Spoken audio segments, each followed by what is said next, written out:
Hi, my name's Aaron with Retails RV. Today we're here with Scott from Clean Tank, and we're going to talk about a recipe that will help to reduce the smell in your tanks, so stay tuned.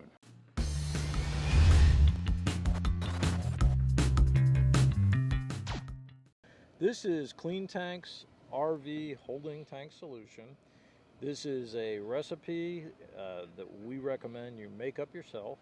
We sell them on the cleantank.com website, but honestly, most people would be better off just making it themselves. In a 1 gallon plastic jug, like a water jug, it's going to be 8 ounces of Calgon bath pearls or beads or liquid to the bottle, and then measure 40 ounces of pine sol, any flavor you want, or a similar product, and then slowly fill it with water to fill it up. And so that is your mixture that you're going to put into your holding tanks. Now, how much of that are you going to put in at a time?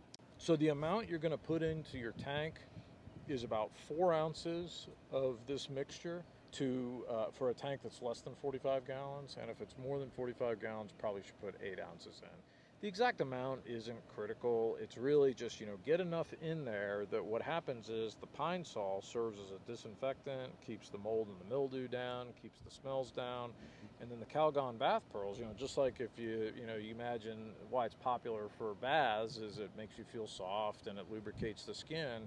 Well, it lubricates the tank, lubricates the seals, and then helps when the draining process stuff will get out better. One of the questions we get asked at every job is whether you should use, to hold up a product. And typically it's an enzyme-based product. So almost all the things on the market break waste down. Then what they're doing is they're breaking down their solid waste and it's going to the bottom and it's just getting stuck there. And then when we go in and clean, it's just wave after wave of stuck material in the tank. Chunk after chunk. Yep.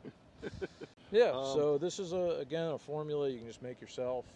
If you have our service done, we'll give you a complimentary bottle of this, but we recommend you just go to the website, make it yourself. And if you want to learn more about this recipe, it'll be in the comment section below. So go ahead and make sure you take a look at that.